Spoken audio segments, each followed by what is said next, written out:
Hey guys, welcome to another episode of Smash JT. In this episode, we're going to discuss PUBG Corp's lawsuit against NetEase. Roll intro. JT. Do cosmetics affect gameplay? Honestly, when you hear that question, a lot of people would answer saying, no, it's just a way to dress your avatar, to wear things to make you stand out and look different compared to others. But cosmetic stuff doesn't really affect gameplay or change anything.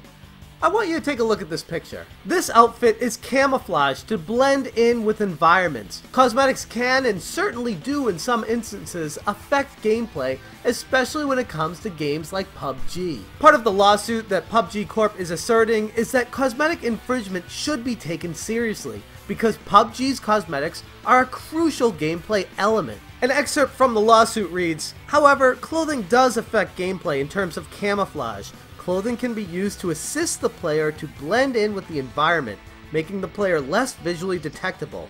In particular, Battlegrounds includes a ghillie suit, a full-body suit with camouflaging material typically used by snipers. The ghillie suit allows the player to become nearly visually invisible depending upon the terrain." While on the surface, this revelation of what cosmetics actually can do for a player is nothing more than a, okay, I didn't see it that way. The phrasing flies completely in the face of what PUBG's CEO Chang-Han Kim said this past November. "We will never add anything that affects the gameplay," and he also added that there is a relatively strong demand for cosmetic items. See, that's interesting because those two things fly in the face of each other. If you're telling me that cosmetic items don't affect gameplay, but then you're suing someone saying that these cosmetic items are part of the gameplay, the core gameplay mechanics of what PUBG is, it's kind of a double standard, and this is just the tip of the iceberg. The other focus from this lawsuit, gaining far more interest from the general public, is the aim of taking down the clone game, specifically aiming at NetEase, the makers of mobile phone games Rules of Survival and Knives Out,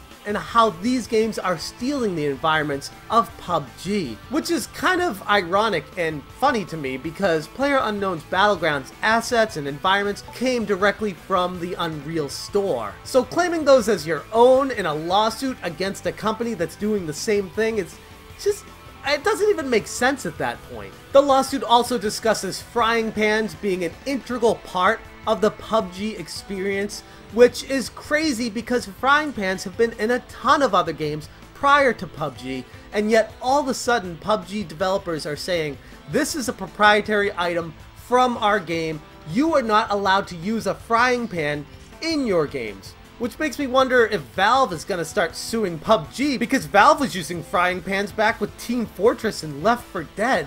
This is not an original item. Frying pans have been around forever. This whole situation reeks of a company scared of losing ground in the industry.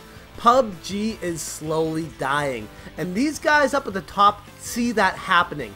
Right away they see them losing their customer base to these clone games because these clone games are doing it better, which is exactly what PUBG did to get on top in the first place. PUBG wouldn't exist in the state that it does without the games that came before it in the genre that blazed a path for it to be successful. Games like Modern Warfare mixed with Left 4 Dead and Team Fortress. PUBG was a balanced game that did a formula successfully, but it was also based on previous mods created by Brendan PlayerUnknown Green for other games using the film Battle Royale for inspiration. So is the film Battle Royale now going to sue PUBG because they're using it as inspiration for their game? PUBG did make some threats against the creators of Fortnite back when Fortnite was gaining in popularity. However, they realized the public perception of PUBG was taking a hit, so they did not want to sue Fortnite's creators because they didn't want that to affect the popularity of PUBG. Now PUBG's creators have found that these clone games coming from China are taking away their market share, and it's a safer bet to go after them than a popular game. This is dangerous. While clone games are a rotten side effect of success in the gaming industry, taking a legal approach to halt them has some serious, far-reaching consequences that have me extremely concerned. It's fair to assume that any straightforward, normal-thinking judge will strike down this attempt if it ends up in court, but what if they don't? What if instead, language is used to stop clone games that could be applied to games that aren't clone games? Games that grow a genre, that build on an idea, making games better, like what Fortnite did with PUBG. That type of ruling would destroy creativity in the video game industry, and while I don't feel like a lot of people are talking about it right now, that's why it's such a gigantic deal. Ultimately, the lawsuit comes down to a lot of frivolous claims that are just silly at the end of the day, and they're trying to gain back a lot of the audience that they lost to these mobile phone clone games from this Chinese company.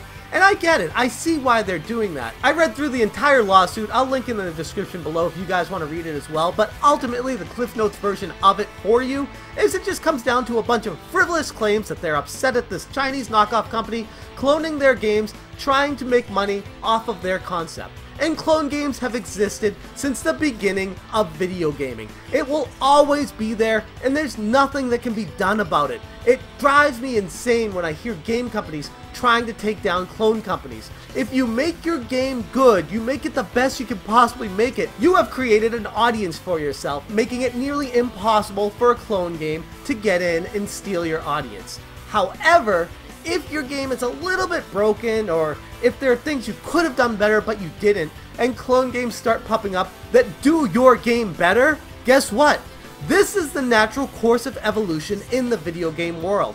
I don't necessarily like it, but it's what pushes things forward. It's the spark of creativity from these clone games to fix what was broken in the first place. So in all honesty, if you can't fix your game to get it working up to the height of what a clone game is doing, then you deserve to fail in the first place. Anyways, that's how I feel about this issue. Let me know down below what you guys think about the lawsuit, and as always, thank you so much for watching. Have a good one.